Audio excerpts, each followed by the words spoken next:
Another large up day for the market. You can see here on QQQ, we almost are forming a head and shoulders here. I showed you this before on SPY, which it is in a head and shoulders pattern so far. Again, we have been rallying for quite a bit now, but there's still, in terms of just the mid to long term, a lot of bearish emphasis, which I believe will start to play out here within the next couple days. Whether CPI is going to end up being up, which the general consensus is it should be around 6.5% for December's CPI reading. Whether we have a cooler CPI and it goes up, or it even is hotter than expected and it's like a 6.7, 6.8 and goes down. I do expect whatever the eventual outcome is in the next couple weeks to end up being down. This is just a short squeeze rally, very similar to what we've seen in previous rallies. Like you can see up here, this is a perfect example of kind of what we're seeing right now, or at least in my opinion, what we're seeing right now. We had a 4-day rally back here in early September that kind of got all the shorts squeezed out before having a huge gap down on 13th of September over here. That was a negative 5.48% down day.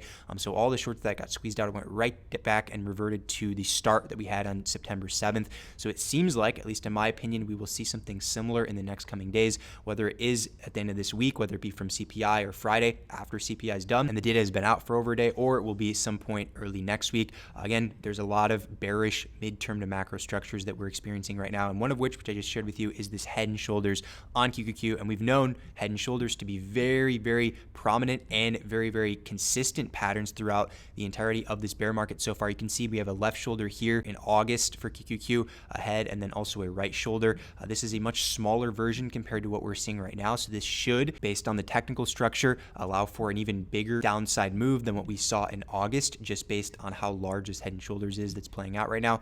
So we will see what happens here. But as you can see in the title, we have seen a lot of puts hitting the tape. And one thing, and a really quick tip that I want to show you guys, I've mentioned in the past that we've seen a lot of these super deep in the money prints. This is an arbitrage trade strategy. This has to do with interest rates. I don't personally care about these like deep in the money prints like this one right here. We have a 700 strike, a 450 strike, 425 strike. I don't pay attention to these at all. These are not directional flows. Like, it's not like someone's trying to bet on the direction of price for SPY.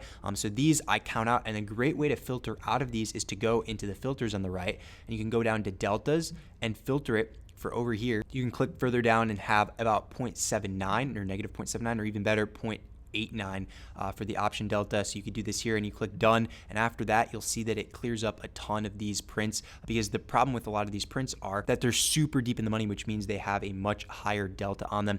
So if the puts, at least it'd be the negative side, and the majority of these are puts that are super deep in the money.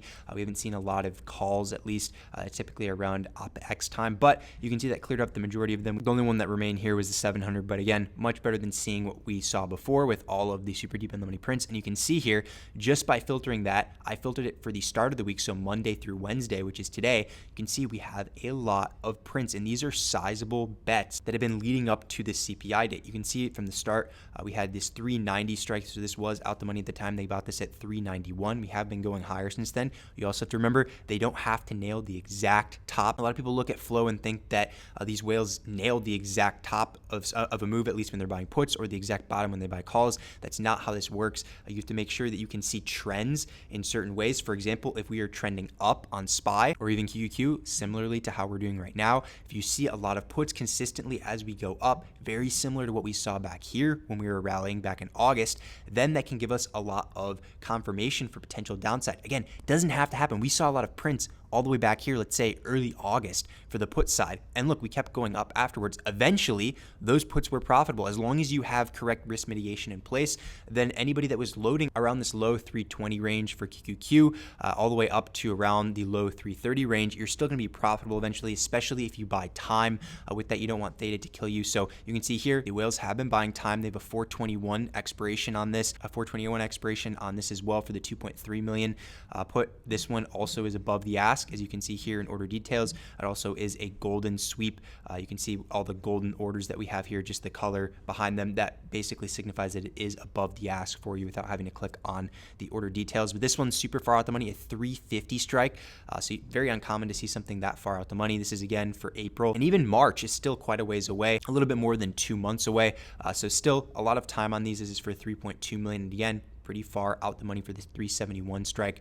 Similarly, as we go up, you can see another 1.0 million for 385, and you get the point after that. And the reason it says 100% puts up here is just because of what I filtered earlier for the delta, because remember we did a range here, and if you want to see the puts, it's going to have a negative delta. If you revert back, then you'll see all the calls still show up on here, which we have seen some. However, it's not the same amount in terms of the sheer number of puts. We've actually seen more calls as of Friday of last week and also Monday of this week, which have actually been very profitable. And something interesting, as you can see here, a lot of these calls are relatively close in terms of expiration compared to the puts, which we're seeing a lot of 2 to 4 month out expiration. So it seems that they've been betting on a short-term upside in the market, which they've been right so far, with a possibility of a longer and a midterm to longer time period of bearishness afterwards. So far they've nailed the upside that we've seen on the short time frame.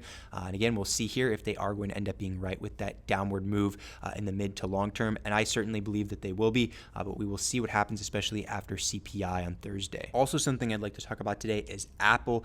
This channel has been very consistent so far with finding supports, as you can see here back in June, at least for Apple. And then also we saw right here in terms of January to start off the year, and also resistances. It's worked 3 times so far. As you can see from up here, we had another one in end of March, early April that worked as a resistance, and then also this middle of August was a very hard resistance.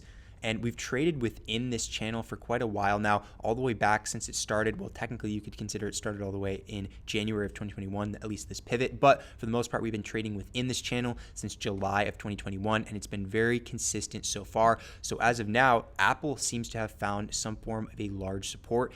In the future, if it were to break below the support, then you'd see a capitulation phase for Apple, just because this is the channel that has basically maintained any of its strength throughout the past couple years so far. So if we were to break below, it would be very likely we see a lot lower prices from there, similarly to how Tesla has fared so far. Remember, we've seen a bit of capitulation so far on Tesla with this large downward move. And another thing with Tesla, if you remember from the Sunday video, I mentioned it showing at least a lot of strength in the short term because of this big gap fill we had on January 6th. This was last Friday. Remember, when you see a large gap down like we saw right here, typically that signifies weakness. However, if you have a gap fill, especially in the same day, with especially a close over that previous gap that we had gapped down from, that shows a lot of strength and tends to lead to some more upside in the future, which is exactly what's happened so far. So again, at least in the short term, we are seeing more strength, at least more bullishness in Tesla. This is a very similar scenario to October 13th on SPY. If you remember that day, the CPI day where we had a major gap down, but then it filled to the upside and then closed above the previous gap from that prior day. So again, that shows a lot of strength, and that formed a major bottom on the S&P 500 just because of that. This is a very similar structure to that. Now, do I believe we're going to see a major rally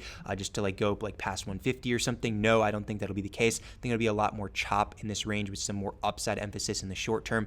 Because remember, I do believe we will go sub 100 at some point in the first half of 2023. However, this is still not something you want to short because of all of the strength that's shown from this gap fill. Again, if we do break down below the previous low that we had right here, then that's when a lot more downside starts to come. But at the moment, some more chop for Tesla. Also, similarly to Apple, SPY has its own channel we've been trading within. I've mentioned this before in previous videos. We have the key downward trend line that has been a resistance for the entire past year, and especially of this entire bear market so far. Starts at the beginning of the bear market back on January 4th.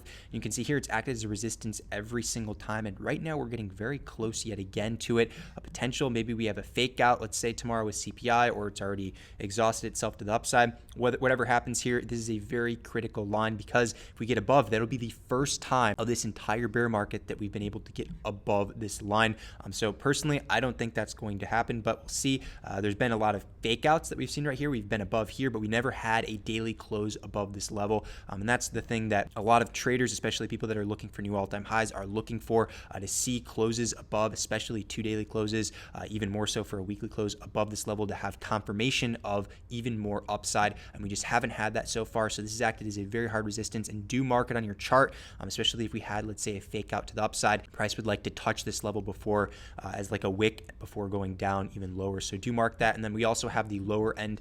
There's multiple variations you can use for the support side of this. As you can see, it's not perfect as the downward trend line is, because we did have some price discovery under the lower portion of this line, but still it does apply very well. We have an almost touch over here in end of January last year. We have a perfect touch in February, and you can see all the way down we have had some very nice touches off this level. So this is the lower end of it, and we haven't touched it since all the way back on October 13th when we had that CPI day.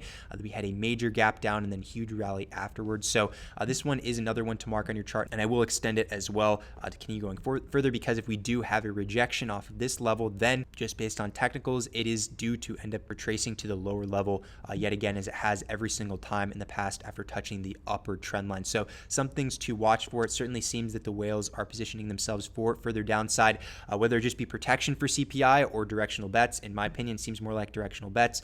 We will see very soon, especially going into the end of this week. And yeah, should be a very interesting day tomorrow for CPI. We'll see you guys then.